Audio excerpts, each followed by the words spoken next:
Hello guys, welcome to architect. आगे बढ़ने से पहले आप लोगों ने मेरे चैनल को सब्सक्राइब नहीं किया है तो प्लीज चैनल को सब्सक्राइब कर दीजिए और बेल आइकन ऑन कर दीजिए, जिससे मेरा वीडियो आपके पास सबसे पहले पहुंचे। तो मैं आ गया हूँ फिर से एक बार आपके सामने नए वीडियो के साथ में।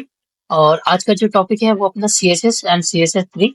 तो कैसे CSS का यूज करते हैं और उसका सिंटेक्स और एग्जांपल देखेंगे, और उसने को कितने वे में यूज कर सकते हैं, तो उसके बारे में अपन यहाँ पे समझेंगे इस वीडियो के थ्रू। ठीक है, तो चलिए स्टार्ट करते हैं। तो CSS क्या होता है, तो उसको फुल फॉर्म क्या है, कैस्केडिंग स्टाइल शीट बोलते हैं। And it is use to represent the all the description of the presentation of the web page। जो भी आप यहाँ पे वेब पेज क्रिएट करते हो उसके अंदर जो स्टाइल दी जाती है, जो अपन कलरफुल बनाने के लिए अपन CSS का यूज करते हैं। ठीक है, तो ये होता है CSS। तो वो क्या करता है, लॉट ऑफ वर्क सेव करता है अपना। ठीक है, क्योंकि इसके अंदर क्या होता है ना, वो बहुत सारे ऐसे लेआउट क्रिएट कर सकते हैं, वेब पेज क्रिएट कर सकते हैं और डायनेमिकली वेब पेज क्रिएट कर सकते हैं। ठीक है, तो उसके लिए अपन को क्या होता है, लॉट ऑफ टाइम सेव होता है। ठीक है, तो इसलिए CSS का यूज बहुत ही बेस्ट होता है अट्रैक्टिव बनाने के लिए वेब एप्लीकेशन को या वेबसाइट को।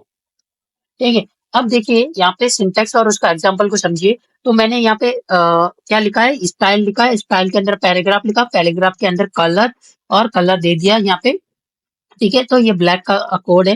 तो यहाँ पे प्रॉपर्टी एंड वैल्यू होता है, ये फर्स्ट कलर जो है वो प्रॉपर्टी है, और यहाँ पे जो कोड कलर कोड लगा है वो है वैल्यू अपना। तो फॉन्ट साइज यहाँ पे दे रखा है 16 px, स्टाइल किया और पैराग्राफ के अंदर। ठीक है, यहाँ पे लिखा आर्चिटेक्ट। तो आर्चिटेक्ट के अंदर क्या होगा, यहाँ पे जो पैराग्राफ के अंदर जो कलर और फॉन्ट साइज है वो अपने पैराग्राफ पे अप्लाई हो जाएगा। ठीक है, तो ये होता है ये। और ये जो CSS लिखा है स्टाइल, वो है अपना इंटरनल CSS अपने हेड के अंदर लिखते हैं। वो मैं आगे अपने नेक्स्ट स्लाइड में मैं बताता हूँ आपको। ठीक है, तो यहाँ पे देखिए हाउ टू यूज।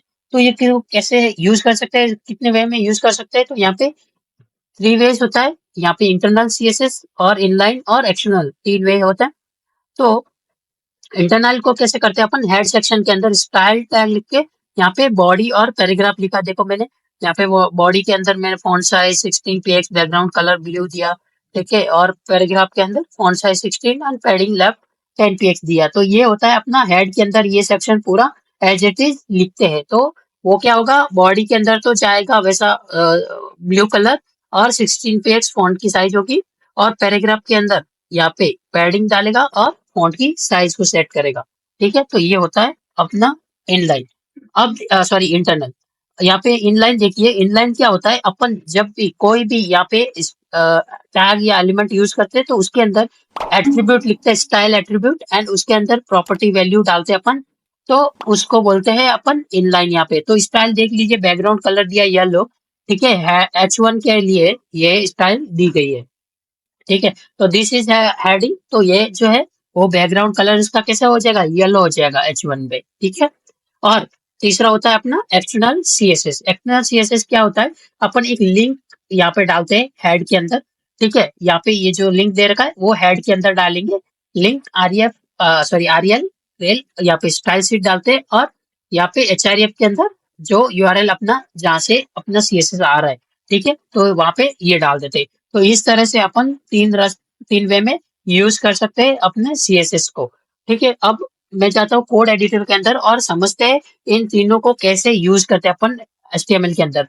ठीक है, आ गया वो कोड एडिटर के अंदर, और यहाँ पे समझिए कि अपन कैसे यूज करते हैं इनलाइन, इंटरनल, एक्सटर्नल को। ठीक है, तो फर्स्ट मैं यहाँ पे बताता हूँ इनलाइन। तो यहाँ इनलाइन यहाँ पे देख लिए H1 में यहाँ पे कलर दे रखा है।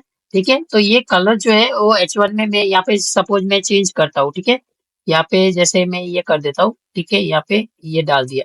ठीक है, अब देखिए यहाँ पे व्हाइट आया कलर। ठीक है, तो व्हाइट में तो फॉन्ट दिखेगा नहीं, तो मैं क्या करता हूँ, यहाँ पे आ, हल्का सा येलो कर देता हूँ। येलो मैंने डाल दिया। ठीक है, तो ये यहाँ पे RGB कलर ले लिया, और यहाँ पे ये आ गया। अब यहाँ पे ये जो इसको बोलते हैं वो अपना इनलाइन CSS, ये एट्रीब्यूट है। स्टाइल क्या एक एट्रीब्यूट है H1 का। ठीक है, यहाँ पे ये डाल दिया प्रॉपर्टी ये, और ये वैल्यू हो गया। ठीक है, तो अब मैं चाहता हूँ ब्राउजर के अंदर, और इसको रन करते हैं अपन। यहाँ पे रन किया तो देखिए H1 का ये कलर उसके अकॉर्डिंग चेंज हो गया। ठीक है, तो ये हो गया अपना इनलाइन। अब देखिए मैं यहाँ पे एडिटर के अंदर आया और यहाँ पे मैं क्या करता हूँ, यहाँ पे स्टाइल अपना टैग लिखता हूँ। ठीक है, यहाँ पे स्टाइल लिखा। अब मैं यह जो पैराग्राफ दे रखा है, ठीक है, उस पैराग्राफ के लिए मैं क्या कर रहा हूँ, यहाँ पे कुछ कलर दे देता हूँ। सपोज यहाँ पे मैंने कलर लिया और कलर दे देता हूँ यहाँ पे पैराग्राफ का कलर यहाँ पे मैं देता हूँ ब्लू। ठीक है, यहाँ पे ब्लू दे दिया। अब देखिए यहाँ पे जाता हूँ और यहाँ पे जो पैराग्राफ है ना, उसके कितने भी पैराग्राफ होंगे सबके लिए ये यहाँ पे ब्लू कलर रहेगा। ठीक है, अगर मल्टीपल है तो उसको कैसे यूज करना है, कैसे चाइल्ड एलिमेंट पे अपन CSS अप्लाई करते हैं, तो वो आगे अपन समझेंगे। ठीक है, तो मैं आ गया यहाँ पे। देखिए अब मैं यहाँ पे रिफ्रेश कर रहा हूँ तो ये देखिए यहाँ पे ये पैराग्राफ जो है वो अपना ब्लू कलर हो गया है यहाँ पे। ठीक है, तो इस तरह से इनलाइन और इंटरनल CSS का यूज करते हैं। अब देखिए मैं यहाँ पे क्या करता हूँ, एक CSS बनाता हूँ अपना एक्सटर्नल CSS। ठीक है, तो यहाँ पे मैं लिखा स्टाइल डॉट CSS। ठीक है, यहाँ पे मैंने स्टाइल डॉट CSS डाल दिया। अब इसके अंदर मैं क्या कर रहा हूँ, यहाँ पे एक बॉडी लिखता हूँ। ठीक है, बॉडी का कलर मेरे को क्या करना है, बैकग्राउंड कलर। ठीक है, बैकग्राउंड कलर मेरे को देना है बॉडी में। तो बॉडी का मैं बैकग्राउंड कलर यहाँ पे देता हूँ ब्राउन। ठीक है, अगर ये लेगा कैसा दिखता है फिर उसके बाद चेंज कर देंगे। ठीक है, अभी मैंने यहाँ पे कलर डाल दिया। अब मेरे को क्या करना है, इस CSS को यहाँ पे कॉल करना है। तो यहाँ पे मैं क्या लिखूंगा, लिंक और REL। ठीक है, और यहाँ पे स्टाइल सेट।